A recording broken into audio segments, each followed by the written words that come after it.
আবার বললেন যে ডান হাতের বিঘত যেমন বাম হাতের সমান। তো ডান হাতের বিঘত যেমন বাম হাতের সমান, আমার উম্মত খারাপের দিকে নামতে নামতে ইহুদি খ্রিস্টানদের সাথে সমান সমান হয়ে যাবে।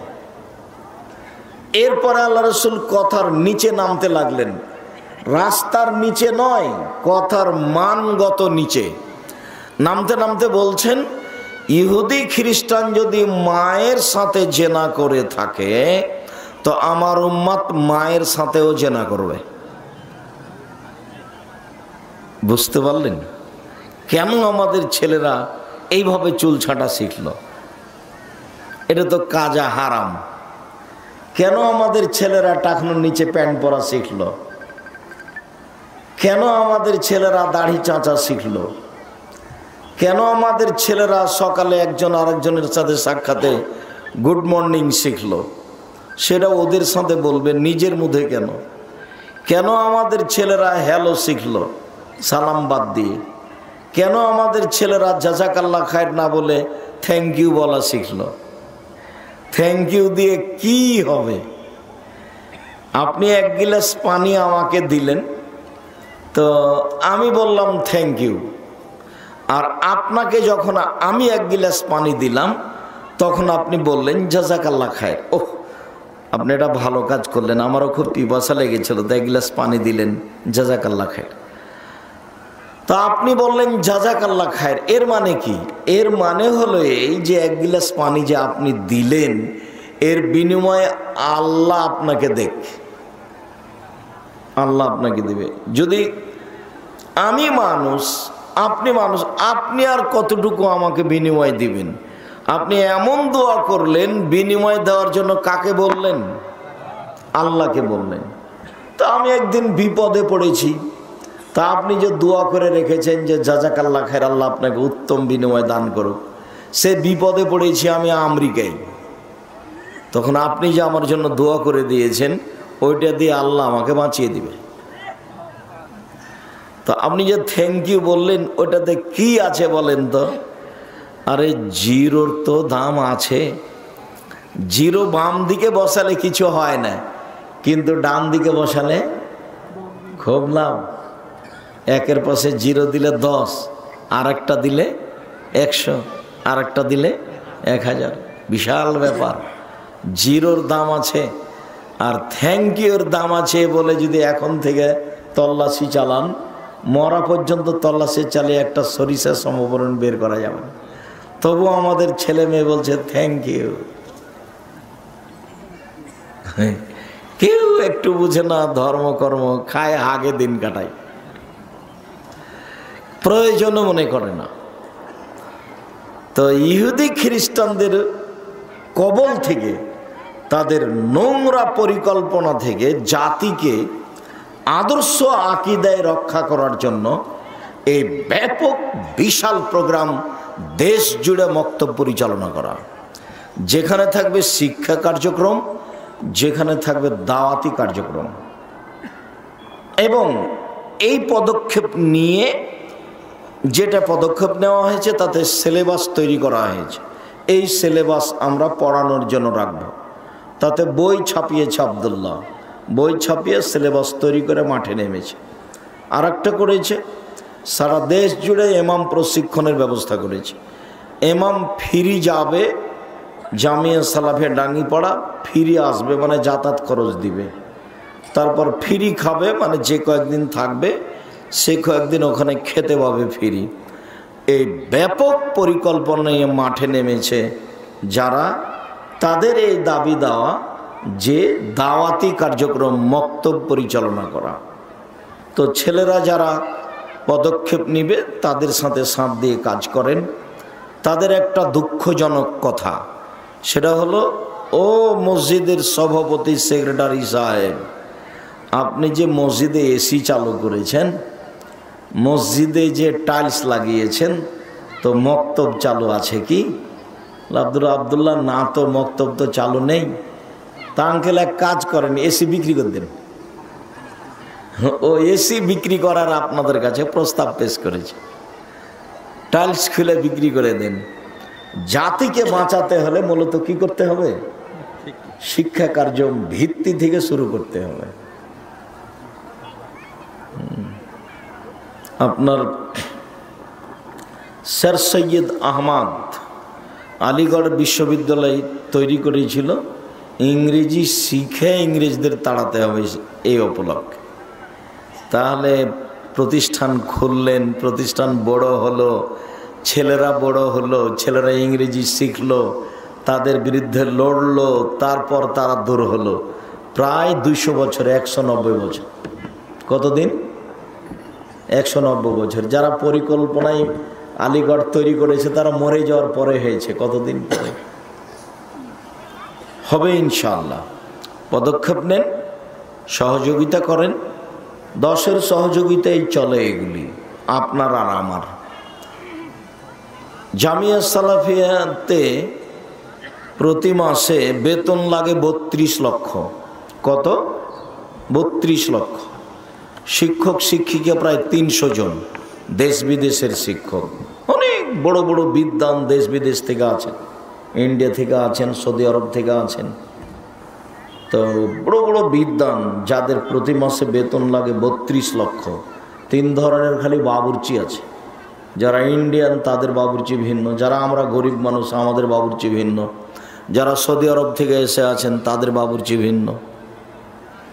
তো আপনাদের এই জামিয়া সালাফিয়া বৈদেশিক কোনো সহযোগিতাই চলে না, সরকারি কোনো অনুদানই চলে না। চলে কিভাবে? আমার আর আপনার সহযোগিতাই। আব্দুর রাজ্জাক সাহেব, আমাদের তো খেতলাল বাড়ি, আমরা যে 1 টাকাও দিইনি। আরে আপনি দেননি, আপনার কোনো ভাই দেয়? কেউ 10-5 টাকা দেয়, এমনি তো আর চলে না। যদি আপনারা বলেন খেতলাল থানা থেকে যে আব্দুর রাজ্জাক সাহেব 1 মাসের বেতন দেন তো আপনি জামিয়া সালাফিয়ার, আমি মরা পর্যন্ত যদি পয়সা উপার্জন করি, আমি যেভাবে পয়সা উপার্জন করি আমার তো কোনো পথ নাই, তা আমার মরা পর্যন্ত করলে 1 মাসের বেতন হবে না। তো সেটা চলছে, তো সেটাই জামিয়া সালাফিয়া। এদেশের সর্ববৃহৎ শিক্ষাদানে সর্বোচ্চ মানগতভাবে সর্বোচ্চ প্রতিষ্ঠান জামিয়া সালাফিয়া। আমার মনে বড় স্বাদ এই দেশের মাটিতে আমি উন্নত মানের প্রতিষ্ঠান গড়বই গড়ব ইনশাআল্লাহ, যেখানে ছেলে মেয়ে বাংলা ইংরেজি আরবি উন্নত মানের শিক্ষা অর্জন করে জাতির অন্যায়ের বিরুদ্ধে লড়বে, মুখে কলমে মিডিয়ায় লড়বে ইনশাআল্লাহ। আপনাকে আমি বুঝাতে পারি আর না পারি, তবে এই পদক্ষেপ চূড়ান্ত, এটা হবেই হবে ইনশাআল্লাহ। একে ঠেকানোর মানুষের কোনো হাত নেই ইনশাআল্লাহ। যা দেখতে পাচ্ছেন, এই যে মুখে বলছি, মিডিয়ার সামনে থাকে, কলম পাশে থাকে, খাতা কলমে মিডিয়াই মুখে কাজ করে যাচ্ছে। আপনি বসে আছেন, সংসার নিয়ে ব্যস্ত আছেন, এই কথার অর্থ এই নয় যে সবাই বসে আছে সংসার নিয়ে ব্যস্ত আছে, এ কথা ঠিক নয়। তবে আপনি সংসার করেন, ওদেরকেও একটু বিবেচনা করে মূল্যায়ন করিয়েন। তারা তাহলে কাজ করতে কি পাবে? সহায়তা পাবে, কাজ করে শান্তি পাবে। কেউ 10 টাকার করবে, কেউ 10,000 টাকার করবে, তারপরে দেখবেন যে কাজটা চলছে। আলহামদুলিল্লাহ জামিয়া সালাফিয়া চলছে। প্রত্যেক দিন বিকালে লেবার মিস্ত্রি, টিন মিস্ত্রি, রাজমিস্ত্রি, স্যানিটারি মিস্ত্রি, আপনার কত যে মিস্ত্রি আছে, তাতে বিলি আসে 40, 50, 1000, 80,000, লাখের মতো। প্রত্যেক দিন বিকালে এরকম বিল আসে। জামিয়া সালাফে 5,000 ছেলে মেয়ে পড়াশোনা করে। কতটি? 5,000। জামিয়া সালাফে ডাঙ্গিপাড়াতে একটা মসজিদ 4 তলা হয়েছে, যার 1 তলায় 3,000 মানুষ সালাত আদায় করতে পারে। আর রূপগঞ্জ, নারায়ণগঞ্জ, ঢাকায় একটা শুরু হয়েছে কাজ, ওর 1 তলাতে 10,000 মানুষ সালাত আদায় করতে পারবে একসাথে। ওর জন্য জমি হলো 2 একর, 200 শতক, 6 বিঘা একটা মসজিদের জন্য। হবে একদিন। কিভাবে হবে অত টেনশন ভোগ করার প্রয়োজন নেই। পাইলিং খরচ আছে 4 কোটি টাকা। হবে কিভাবে হবে আমি জানি না, হবে ইনশাআল্লাহ। আপনি কি করবেন? আমি বলবো আল্লাহ তুমি জামিয়া সালাফে কবুল করো, বাস এটাই। আমি ওটাই বলছি যে আপনি কি বলবেন? আপনি বলবেন যে আল্লাহ তুমি জামিয়া সালাফে কবুল করো, বুঝতে পারেন না নাকি? আপনি মুখে কি বলবেন? দোয়ায়, আল্লাহ তুমি জামিয়া সালাফে কবুল করো, দেখবেন হয়ে যাচ্ছে, হবে ইনশাল্লাহ। সুদ, ঘুষ, যেসব পাপের কারণে সরাসরি জাহান্নাম ঘোষণা হয়েছে, তার একটা পাপ হলো সুদ, ঘুষ। যেগুলো মহাপাপ নামে উল্লেখ হয়েছে, তার একটা বড় পাপ হলো সুদ, ঘুষ। এদেশে একটা বই পাওয়া যায়, বইয়ের নাম হলো কে বড় ক্ষতিগ্রস্ত, মানে কে বড় পাপী। তো এই বইয়ে শুধু খালি পাপের সিরিয়াল দেওয়া আছে, বড় পাপের সিরিয়াল। বইটা পড়েছেন কি না? বইটা যে কিনতে পারা যাবে না এমন দাম কিন্তু বইয়ের নয়। বইটা কিনা যাবে, নিজে না পড়লেই কেউ পড়বে, কে বড় ক্ষতিগ্রস্ত। তো তাতে একটা সুদের আলোচনা আছে, সুদ মহাপাপ।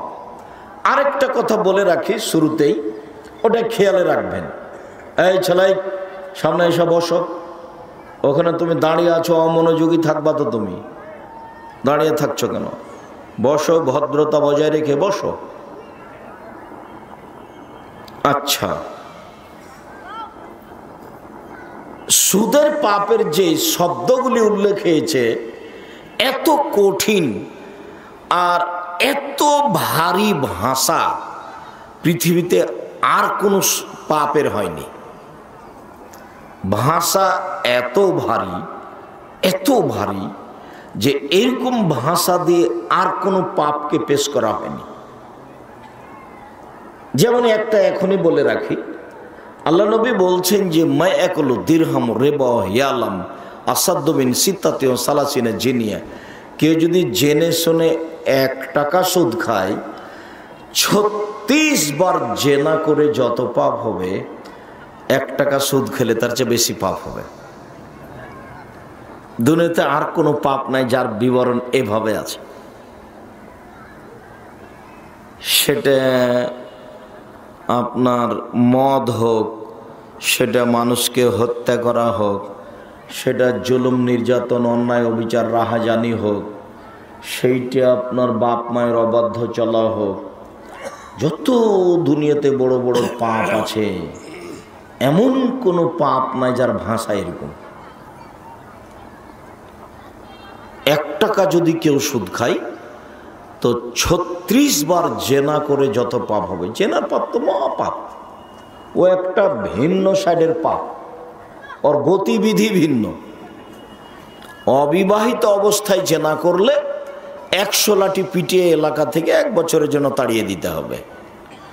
বিবাহ করার পরে জেনা করলে তাকে ইট ঢেল পাথর দিয়ে মেরে মেরে মেরে ফেলতে হবে, বাঁচার পথ নেই। এদেশের লাখো ভাবিকে ইট ঢেল পাথর দিয়ে মেরে ফেলতে হবে যারা দেবরের সাথে জেনায় লিপ্ত হয়েছে। এদেশের লাখো দুলা ভাইকে ইট ঢেল পাথর দিয়ে মেরে ফেলতে হবে যারা শ্যালিকার সাথে জেনায় লিপ্ত হয়েছে। এদেশের লাখো পুরুষ নারীকে ইট ঢেল পাথর দিয়ে মেরে ফেলতে হবে যাদের স্ত্রী বউ থাকার পরেও অন্যের সাথে জেনায় লিপ্ত হয়েছে। তাকে বাঁচানোর কোনো পথ পৃথিবীতে নেই। ই আবার অবাক পাপ, ই এক অবাক পাপ। এই পাপ করার পরে তাকে বাঁচানোর কোনো পথ নেই। শিরক মহাপাপ। কতদিন শুনলাম আব্দুর রাজ্জাক সাহেবের মুখে যে পাপের জগতে সবচেয়ে বড় পাপ কোনটা? শিরক। ও বাঁচার পথ আছে, তওবা করলে আমি আর শিরক করব না, আল্লাহ তুমি মাফ করো, হয়ে গেল। পাপের জগতে দ্বিতীয় মহাপাপ বাপ মায়ের অবাধ্য চলা। মাকে গালি দিয়েছি, দিয়ে ভুলে হয়ে গেছে, পা ধরে বলছি মা আমার ভুল হয়ে গেছে, আমাকে ক্ষমা করেন, আপনি আমার সব, আমি আপনাকে সম্মান করব আম্মা, জীবন বাজি রেখে, কোনো কিছু সামনে থাকবে না। ঠিক আছে, মা খুশি, মিটে গেছে ওটা। অথচ দ্বিতীয় মহাপাপ মিথ্যা সাক্ষী দেওয়া পৃথিবীতে তৃতীয় মহাপাপ। আল্লাহ ভুল হয়েছে আর আমি মিথ্যা সাক্ষী দিব না, আল্লাহ ক্ষমা করে দিবেন। তৃতীয় মহাপাপ হলো সন্তান হত্যা করা খাদ্যের ভয়ে। মাত্র 2টা ছেলে মেয়ে, আপনারা 10 ভাই বোন, আর আপনার ছেলে মাত্র 2টা নেন, একটা দুনিয়ার বদ শয়তান। আদর করেন বেশি, সেজন্য শয়তান হয়ে গেছে। তো এগুলো বড় বড় পাপ, কিন্তু এর কারণে তাকে হত্যা করতে হবে এরকম পাপ নয়। জেনা বিবাহ করার পরে জেনা এক অবাক পাপ, জেনা ঘৃণিত পাপ, এক অবাক পাপ, যার থেকে বাঁচার কোনো পথ নেই। আব্দুল আজিজ সাহেব বিচার হলো না, যে বিচার হলো না, আপনি কান্নাকাটি করে বললেন ক্ষমা হয়ে যাবে ইনশাল্লাহ, সেটা ভিন্ন ব্যাপার। আমি দোকানে বসে একজনের বদনাম করেছি, সেটা আর হবে না। কিভাবে হবে? সেটা ওর হাত ধরে বলতে হবে, ভাই আমার ভুল হয়েছে, দোকানে সবার সাথে কথা বলতে বলে আপনার বদনাম করেছি, ভাই আমাকে মাফ করেন। তো ভুল, এটা হয়ে গেল, সমাধা হয়ে গেল। এটা আবার তোবা করে হয় না, কিন্তু জেনা তোবা করে হয়, কিন্তু তার গতিবিধি এরকম। এরপরে এই পাপের সাথে জড়িত সুদ।